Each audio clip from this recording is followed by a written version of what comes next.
Ada lagi penceramah mereka mengatakan, kiai, kalau kiai ini menikahi Habibah, perempuan mereka, maka itu kiai tae. Nah ini naudzubillahi min. Ada lagi yang ngomong, kalau umpamanya ini pengasuh pesantren Mbak Alwi ini yang ngomong, kalau kiai sudah pintar, santri sudah pintar, sudah pintar ngaji, jangan sampai merasa dirinya ini sama dengan kabaib. Kalau misalnya kiai merasa dirinya dengan ilmunya derajatnya sama dengan kabaib, maka ini kiai yang tidak akan mendapat syafaat dari Kanjeng Nabi Muhammad sallallahu alaihi wasallam. Nah, dari berbagai macam itu, apalagi tentang ngaku-ngaku sejarah, pembelokan makam yang tadinya KRT Sumotiningrat kok jadi orang binnya bin Yahya, Pangeran Diponegoro jadi Bakbud. Lah orang Jogja asli kok jadi Bakbud, ini piye? Jadi aneh gitu. Kemudian katanya NU didirikan oleh Hasyim bin Yahya. Padahal dalam sejarah kita yang saksi hidupnya masih ada videonya, Mbah As'ad Samsul Arifin. Itu tidak ada cerita-cerita bahwa NU didirikan oleh Habib itu tidak ada. Yang ada Mbah Hasyim Asy'ari minta petunjuk kepada gurunya Mbah Khalil Bangkalan. Kemudian Mbah Khalil Bangkalan mengirimkan tongkat, mengirimkan tasbih kepada Mbah Hasyim bahwa keinginan untuk menyatukan kiai-kiai pesantren yang ada di Indonesia direstui, diantarkan oleh Mbah Khalil dengan perantara Mbah As'ad Samsul Ngarifin. Lah Mbah As'adnya baru meninggal, videonya masih ada, cerita tentang sejarahnya masih ada. Di situ ndak ada kabib-kabiban. Lah sekarang kok sampai bikin LKS di DKI Jakarta, ada LKS untuk MI, katanya pendiri Nahdlatul Ulama salah satunya Habib Qasim bin Yahya. Lah ini aneh. Banyak lagi. Ini tadinya video ini akan kita bisa tahu bagaimana pandangan mereka sih sebenarnya, sikap mereka terhadap Nahdlatul Ulama. Sikap-sikap mereka yang tidak diketahui oleh orang-orang tua kita di pondok-pondok pesantren. Karena orang tua kita jarang lihat YouTube. Orang tua kita jarang juga kan diundang oleh masyarakat ngadiri acara maulidan, karena orang tua kita sibuk ngajarin santri, jadi jarang mendengarkan kabib-kabib ceramah di luar. Kalau misalnya diundang ke pondoknya ya pasti ceramahnya yang normatif. Tapi kalau kita lihat di YouTube itu ada yang ngomong kakinya kabib, sendalnya kabib itu lebih mulia daripada kepalanya kiai yang pakai sorban. Inilah bapak-bapak yang membuat saya itu jadi kok kayaknya bukan cucu Nabi dah yang begini. Nggak bakal cucu Nabi begini. Ada lagi mereka yang menghina Mbah Hasyim luar biasa, seperti tadi ada dari ketua PWI bilang ada golongan mereka menghina Mbah Hasyim itu luar biasa. Menghina NU ini luar biasa. Tapi orang-orang tua kita banyak yang nggak ngerti. Kenapa orang tua kita jarang kayak kita? Orang tua kita itu jarang lihat HP, lihat megangnya tasbih. Hebatan orang tua kita, jadi aman otaknya. Kalau kita liatin YouTube, jadi kita tahu orang-orang jahat. Kalau orang-orang tua kita itu lihatnya Al-Quran, habis ngaji Quran di rumah, kemudian ngajar ngaji di majlis. Habis ngajar ngaji di majlis, megangnya tasbih, Allah, Allah, Allah, Allah. Nggak megang-megang HP. Paling megang HP juga nggak ada YouTube-nya, nggak ada WhatsApp-nya, yang bisa ngebel aja. Betul nggak? Lah inilah, jadi masih ada orang-orang tua kita yang belum tahu adanya fenomena-fenomena di tengah-tengah warga NU. Ini warga NU doang yang kena. Kalau saudara-saudara kita di Muhammadiyah, itu nggak bakal kena doktrin Habib itu. Mereka nggak percaya mereka turunan Nabi dari dulu. Yang bahaya itu kita warga NU, karena warga NU percaya dari awal mereka turunan Nabi. Kalau Muhammadiyah, Al-Irsyad wa akhwatuha itu ndak bakal kena apa-apa. Paling mereka senyum-senyum lihat video-video Mi'raj 70 kali. Emang dari dulu gua kagak percaya melu.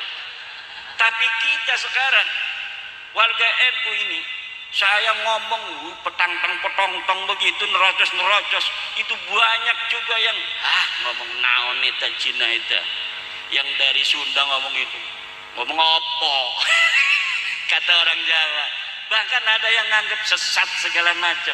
Ini Pak, saya dapat manuskrip, dapat Kutubung Qayyimah, ada kitabnya di abad 6 bahwa nasab mereka palsu. Ini buktinya, banyak kitab-kitabnya. Enggak percaya itu.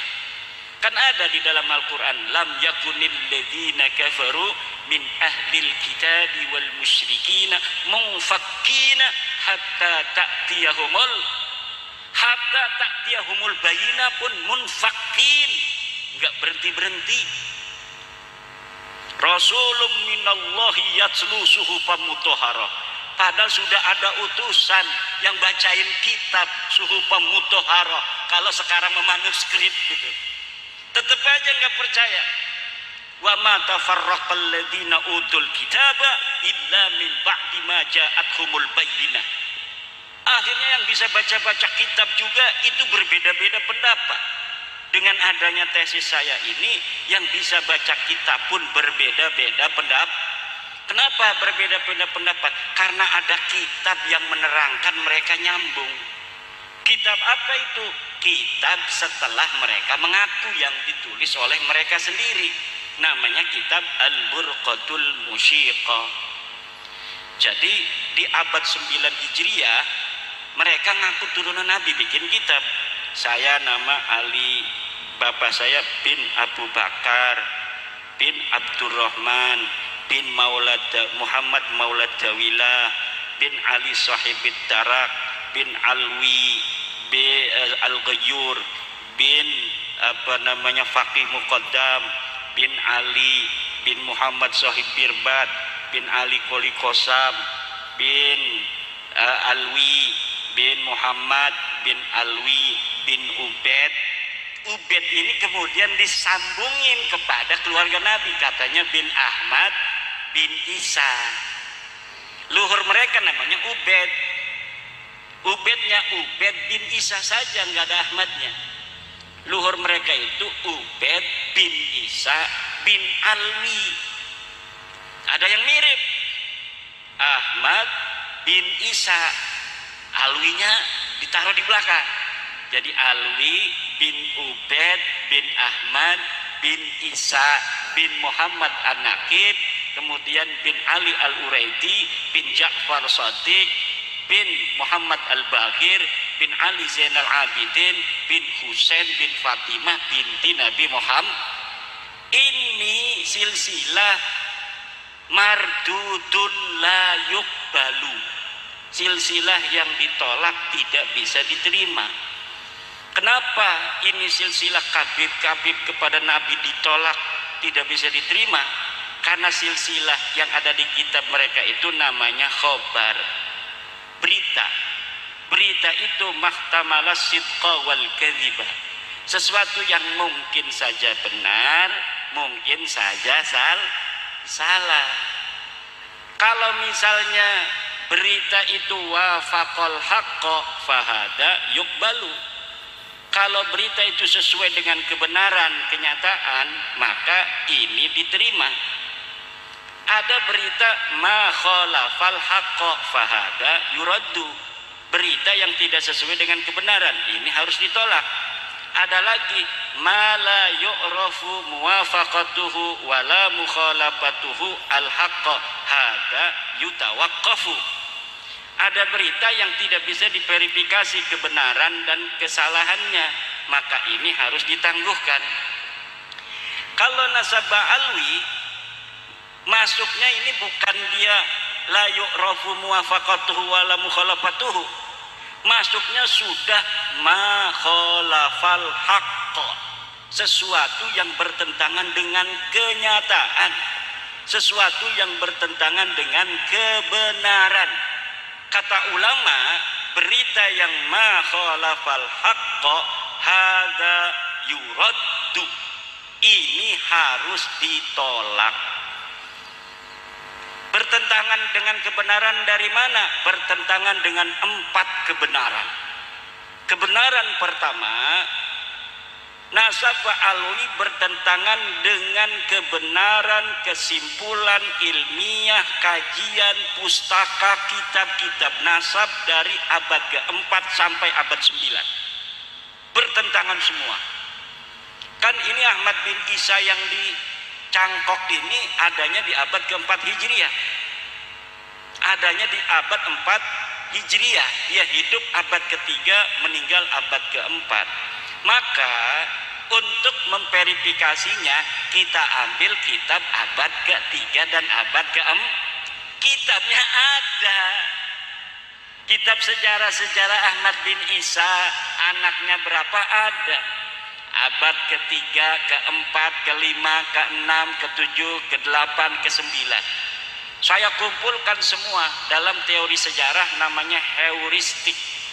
Apabila kita ingin meneliti sebuah peristiwa sejarah, maka harus kita lakukan pertama itu heuristik, mengumpulkan seluruh bahan-bahan sumber-sumber sejarah yang berkaitan dengan peristiwa sejarah itu. Karena mereka mengaku di abad 9 Hijriah, namanya Ali Asakron, yang diaku di abad ke-3 dan ke-4, maka kita cari kitab-kitab dari mulai abad 9 ke bawah sampai abad ke-3 dan ke-4. Saya menemukan kitabnya, ada dalam kitab nasab Siri Silsilatul Alawiyah, kemudian kitab Tahdhibul Ansab, kemudian kitab Al-Majdi, kemudian kitab Muntaqilatut Talibiyah, kemudian kitab Asy-Syajarah Al-Mubarakah, kemudian kitab Al-Asili, kemudian kitab As-Sabatul Musan, kemudian kitab Ibnu Inabah, kemudian kitab An-Nabhah Al-Ambariyah. Itu kitab-kitab nasab. Kemudian kitab-kitab sejarah kita cari juga.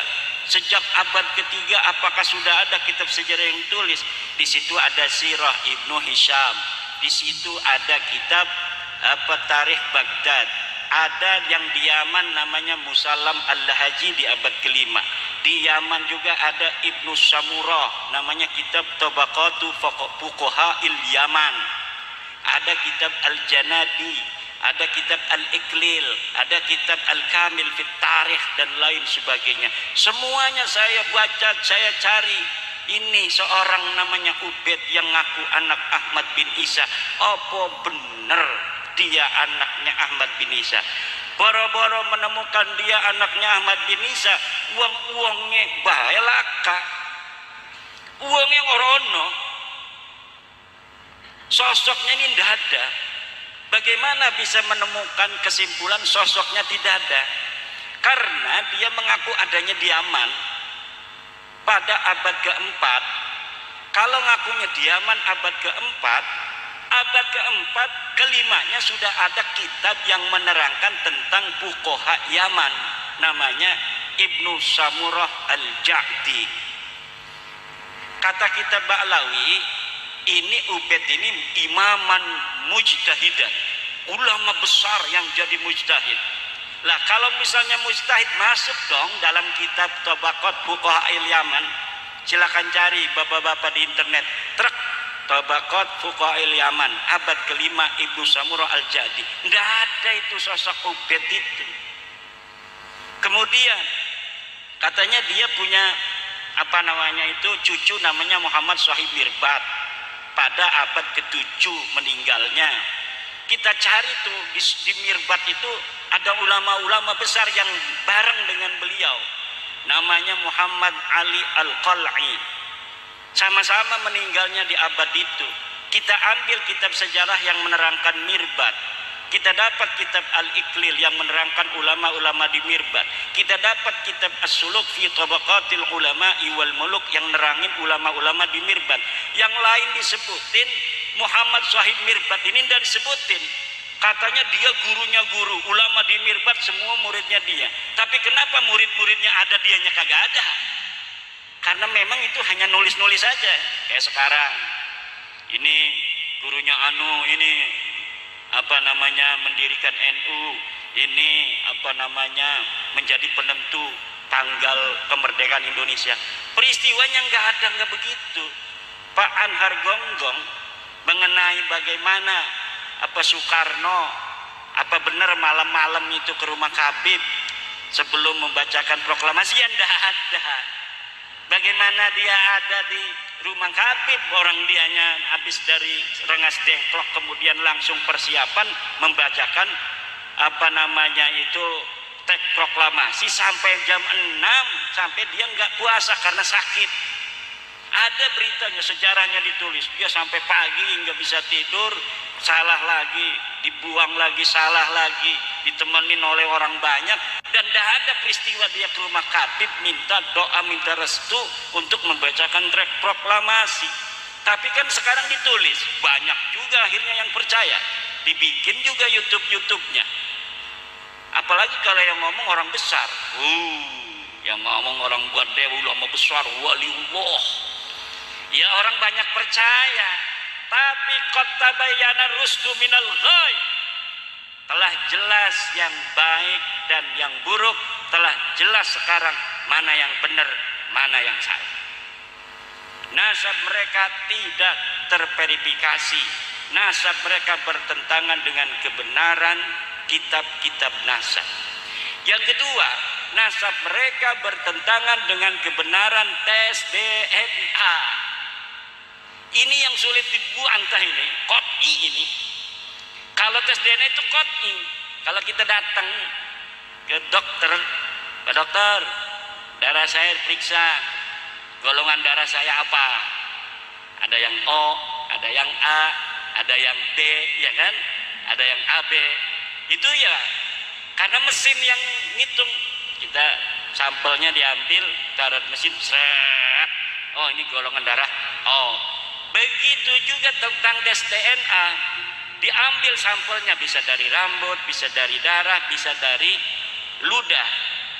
Nah, ludah ini sekarang ada dengan cara ludah, tidak menyakiti kan, kalau ludah tinggal begini, bisa disampel di mesin kemudian kelihatan. Oh ini Kiai Nurholis dulu